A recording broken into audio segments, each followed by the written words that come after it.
स्वागत है आपका हमारे channel true crime story Hindi में। दर्शकों, हम यहाँ पर रोज क्राइम की सच्ची घटना लेकर आते हैं।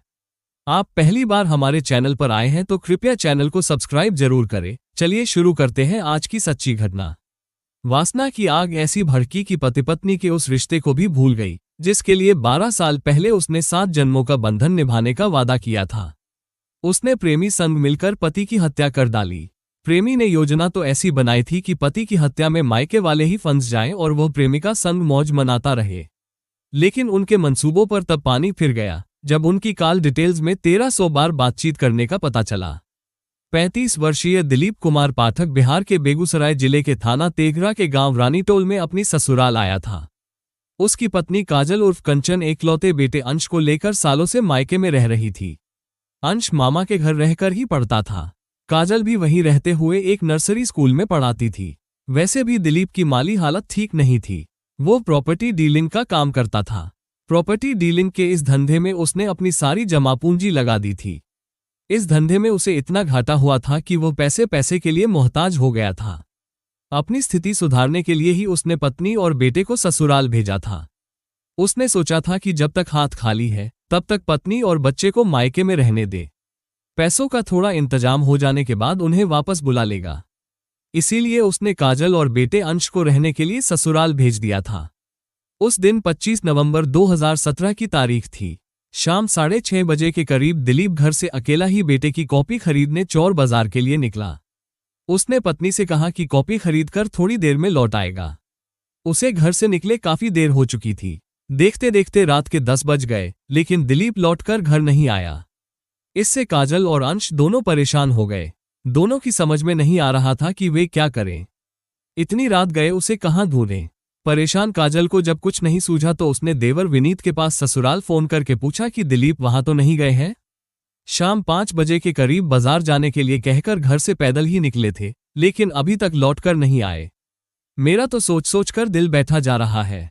भाभी के मुंह से भाई के बारे में ऐसी बात सुनकर विनीत भी परेशान हो गया कि आखिर बिना कुछ बताए भाई कहाँ चला गया।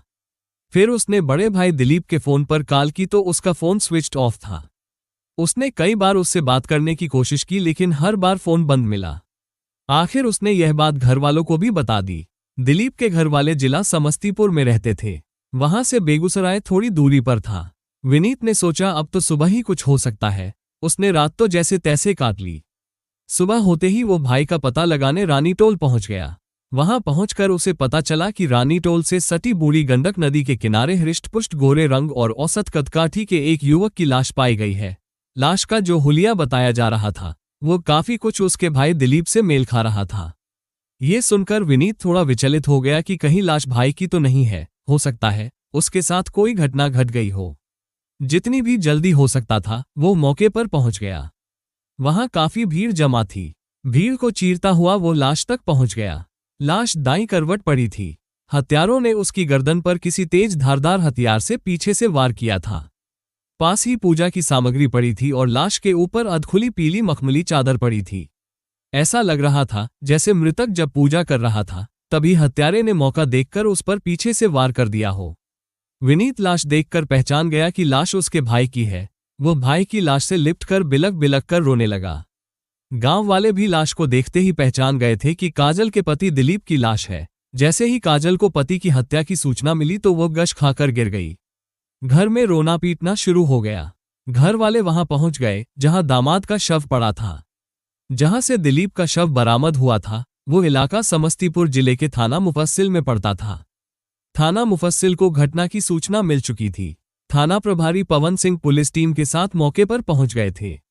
पवन सिंह ने इस बात की सूचना पुलिस अधीक्षक दीपक रंजन और डीएसपी मोहम्मद तनवीर अहमद को दे दी थी। वरिष्ठ पुलिस अधिकारी भी वहां पहुंच गए। घटनास्थल और लाश का निरीक्षण करने के बाद थाना प्रभारी पवन सिंह ने मृतक के भाई से पूछताछ की तो उसने बताया कि दिलीप के पास उसका एक सेल फोन था जो गायब है। घटनास्थल पर पूजा की सामग्री के अलावा दूसरी कोई चीज नहीं मिली थी।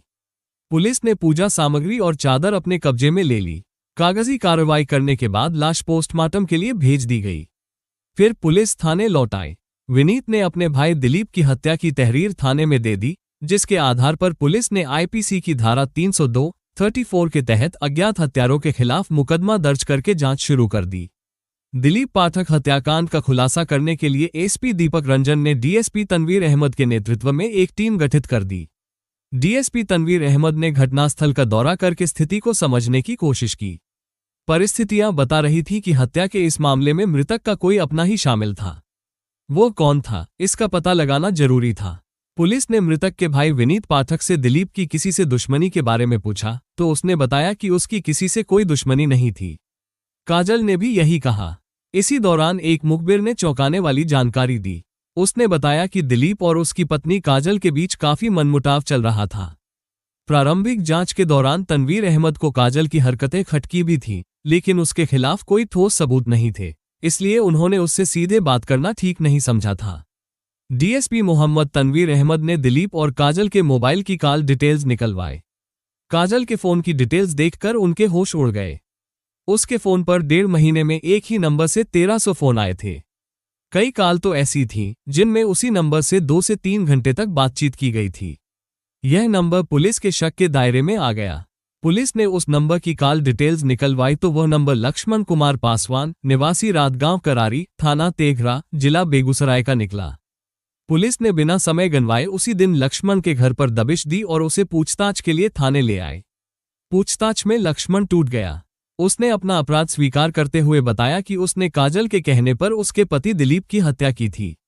काजल उसकी प्रेमिका थी। ये सुनकर सभी अधिकारी स्तब्ध रह गए, क्योंकि देखने में भोली भाली लगने वाली औरत नागिन से भी जहरीली निकली, जिसने इश्क के नशे में अपने पति को ही दंस लिया। काजल को ये समझते देर नहीं लगी कि उसके गुनाहों की पोल खुल चुकी है। ऐसे में भलाई सच बताने में ही है। काजल ने भी अपना जुर्म कबूल कर लिया कि उसी के कहने पर लक्ष्मण ने दिलीप की हत्या की थी। काजल ने हत्या की पूरी कहानी कुछ ऐसे बयां की। 35 वर्षीय दिलीप कुमार पाठक मूलतः बिहार के समस्तीपुर जिले के थाना भगवानपुर के गांव बुढ़ीवन तैयर का रहने वाला था। पिता अनिल पाठक की 4 संतानों में वो सबसे बड़ा था। हंसमुख स्वभाव का दिलीप मेहनतकश था।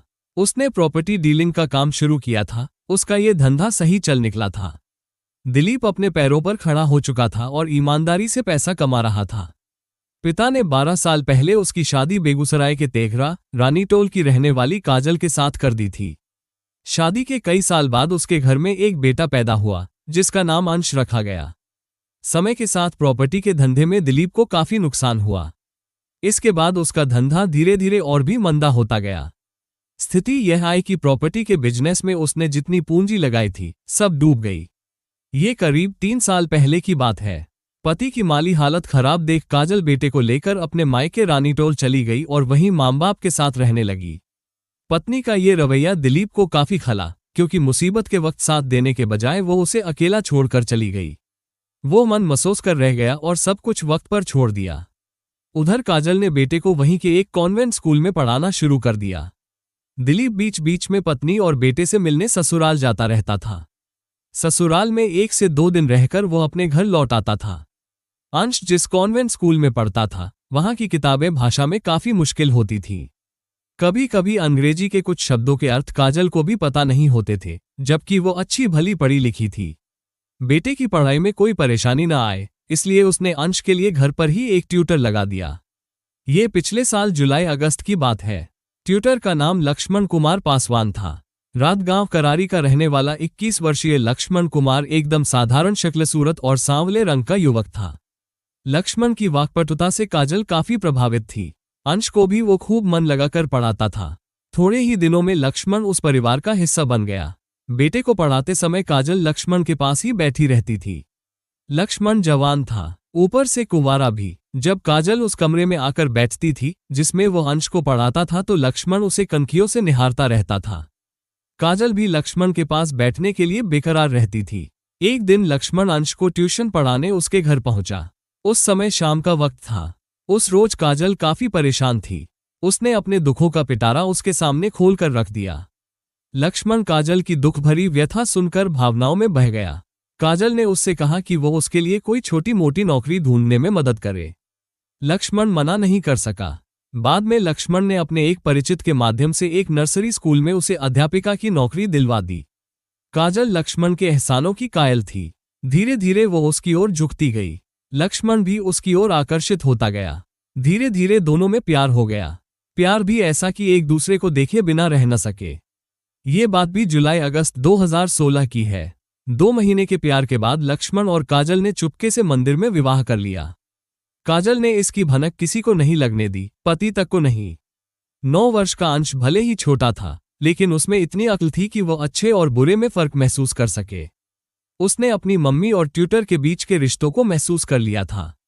उसे लगता था कि कहीं कुछ गलत हो रहा है, जो घर परिवार के लिए अच्छा नहीं है। अंश ने यह बात अपने पापा दिलीप को बता दी। बेटे की बात सुनकर उसके तनबन में आग लग गई। बहरहाल, सूचना मिलने के अगले दिन दिलीप ससुराल रानीटोल पहुंच गया। उस दिन ट्यूटर लक्ष्मण को लेकर पति पत्नी के बीच काफी झगड़ा हुआ। काजल पति को समझाने के लिए झूठ पर झूठ बोले जा रही थी।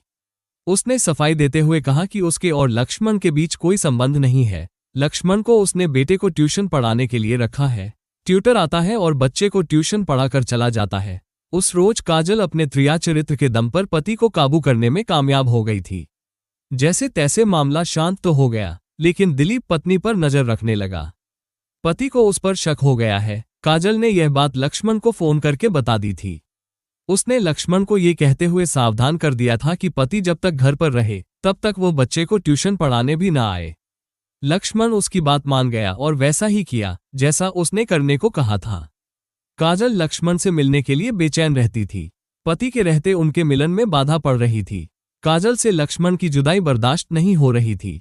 उसने पति को रास्ते से हटाने के लिए लक्ष्मण पर दबाव बनाया कि वो उसकी हत्या कर दे। उसके बाद रास्ते में रुकावट पैदा करने वाला कोई नहीं रहेगा। काजल को पाने के लिए लक्ष्मण उसकी बात मानने के लिए तैयार हो गया। लक्ष्मण जानता था कि दिलीप की माली हालत अच्छी नहीं है, इसलिए कुछ ऐसा चक्कर चलाया जाए जिससे वो उसके काबू में आ जाए। इसके लिए उसने काजल को धोखे में रखते हुए एक और खेल खेलने की सोची। उसने सोचा कि दिलीप की हत्या का ऐसा ताना बाना बुना जाए जिससे पूरा शक काजल और काजल के मायके वालों पर ही जाए। कभी मामले का खुलासा हो भी तो वो शक के दायरे से बचा रहे। दिलीप ने लक्ष्मण को कभी नहीं देखा था, इसलिए वो उसे जानता पहचानता नहीं था। लक्ष्मण और काजल ने इसी बात का फायदा उठाते हुए योजना बनाई कि दिलीप को भरोसा दिलाया जाए कि एक ऐसी पूजा है जिसे ध्यानमग्न होकर करने पर पूजा की जगह पर ही 25,000 रुपये मिल जाते हैं। योजना बनाने के बाद काजल ने पति को इस पूजा के लिए मना लिया। दिलीप इसलिए तैयार हुआ था क्योंकि उसकी आर्थिक स्थिति एकदम जर्जर हो चुकी थी। वो पैसे के लिए मोहताज था। उसने सोचा कि संभव है ऐसा करने पर उसे आर्थिक लाभ मिल जाए। बहरहाल, सब कुछ योजना के मुताबिक चल रहा था।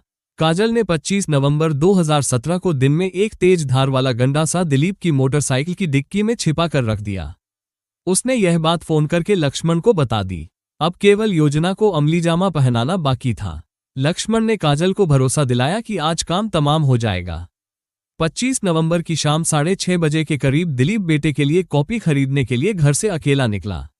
घर से निकलकर जब वो चौर बाजार पहुंचा तो पीछे से लक्ष्मण पंडित बनकर उसकी मोटरसाइकिल के पास पहुंच गया। दरअसल दिलीप के घर से निकलते ही काजल ने लक्ष्मण को फोन करके बता दिया था कि शिकार घर से निकल चुका है, चौर में उससे मुलाकात हो जाएगी। आगे क्या करना है यह उसे पता था ही। चौर बाजार में उसकी मुलाकात दिलीप से हुई तो उसने काजल का परिचय देते हुए उसे पूजा वाली बात बताई। दिलीप समझ गया कि यह वही पंडित है जिससे पूजा करानी है। लक्ष्मण उसे बाइक पर बैठाकर तेघरा से समस्तीपुर ले आया, जहां उसने पूजा की सामग्री खरीदी।